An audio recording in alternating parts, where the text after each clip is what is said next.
Good evening and welcome to this installment of Colin and his Caribbean. This evening I'd like to read Colin Robinson's The Mechanic. This is a poem from his anthology published under the title You Have Your Father Hard Head. Colin was, he recently passed, a Trinidadian poet, writer and human rights advocate. The Mechanic. Long strokes, he urges between breaths, gently guides my touch along his rigid spine. All the way down, down, my fingers think, clambering over the dense tufts where his legs separate. With a splash, his muscles rise, naked in the tub, push against my sponge. His grease has crawled up under my raveled fingernails. He comes here each day, after hours of work, fingering engines to life in the shed next door. Sits in the tub, tells stories of his wife and 3 children back in Carriacou, the 2 sons here, the goats. He would smile whenever he caught me staring at him from the house. "You just like to watch me work?" he asked last May, our first words in a year. In silence, polishes the fender he had straightened that morning, the oversized blue overalls sliding back and forth over each contour of his body. Long strokes, he winks up at me, sharing the secret to the gleaming shine. Suddenly, he turns toward me, grasps his hardening dick, eye to eye, grins.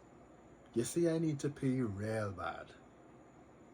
I open the door, silently shepherd him into the narrow hallway, my flank brushing his blue surface. He opens the door wide, stands over the bowl, raising his voice over his noisy stream. "It don't even have a standpipe in the shed." He offers a wet hand in thanks, stumbles for language, fumbling in an inner pocket for an immigration form and an old bic. "Is so much books you have. You just like to read." He hesitates, releases the thought.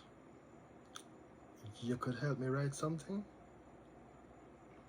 He makes some halting letters on the page, staring into my eyes for guidance. Pauses. My left hand grasps the leathery back of his to form in cursive, like a child, IPLEDGE.